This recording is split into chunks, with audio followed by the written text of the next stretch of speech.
নমস্কার, 5টার 5 মিশনে নিয়ে আমি অতনু রয়েছি আপনার সঙ্গে। ভারতের একদিকে পাকিস্তান আর একদিকে বাংলাদেশ।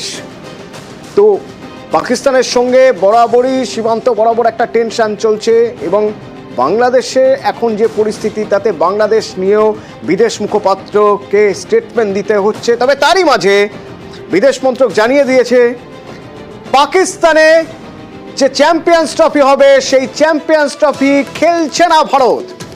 ভারত পাকিস্তানের মাটিতে চ্যাম্পিয়ন্স ট্রফি খেলতে যাবে না। শুনুন। Indian cricket team participating in Pakistan, the BCCI has issued a statement. They have said that there are security concerns there and therefore it is unlikely the team will be there, going there. আর এইখান থেকেই জন্ম নিচ্ছে অদ্ভুত এক প্রশ্ন, তাহলে কি champions trophy হবে পাকিস্তানের মাটিতে?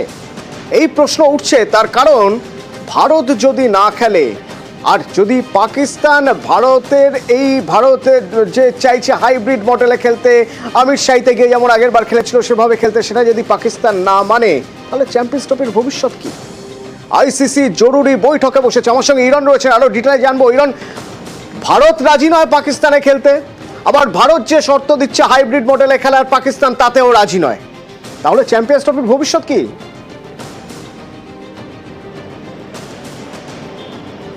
অতনু, চ্যাম্পিয়ন্স ট্রফির জট কিছুতেই খুলছে না। তার কারণ একই, কারণ পাকিস্তানে দীর্ঘদিন পর আইসিসি টুর্নামেন্টের আয়োজন করার দায়িত্ব দিয়েছিল চ্যাম্পিয়ন্স ট্রফিতে।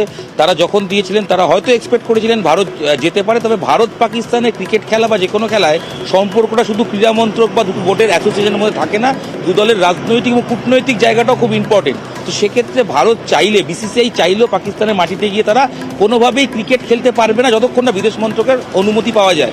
আজকে বিদেশ মন্ত্রক স্পষ্ট করে দিয়েছে যে পাকিস্তানের মাটিতে ভারত যাবে না।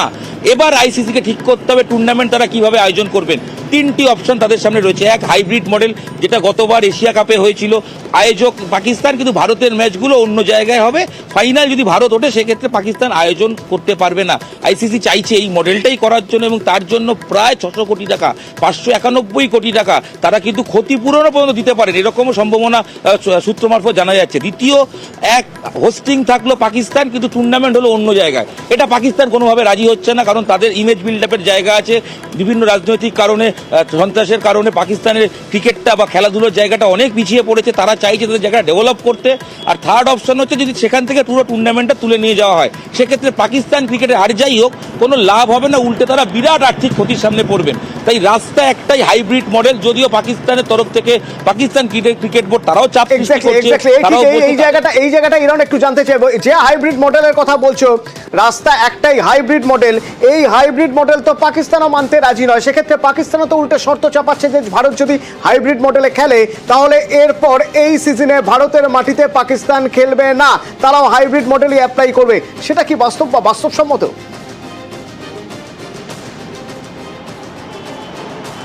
দেখো, খুব গুরুত্বপূর্ণ বিষয়। পাকিস্তান গতকাল আইসিসিকে চিঠি দিয়ে জানিয়েছে হাইব্রিড মডেল তারা মানবেন না। হাইব্রিড মডেলটা কি সহজে বলে দিই, আয়োজকের দায়িত্ব থাকবে পাকিস্তান, কিন্তু ভারতের ম্যাচগুলো অন্য কোনো দেশে হবে যেখানে ভারতের পছন্দ ইউএই।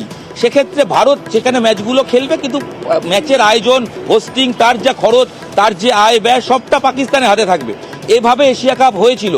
পাকিস্তানের শর্ত হচ্ছে যদি ভারত এইভাবে টুর্নামেন্ট খেলতে চায় আগামী দিনে, 2026 টি-20 বিশ্বকাপ ভারত আয়োজক, 2029 চ্যাম্পিয়ন্স ট্রফি ভারত আয়োজক, সেখানেও পাকিস্তান আসবে না।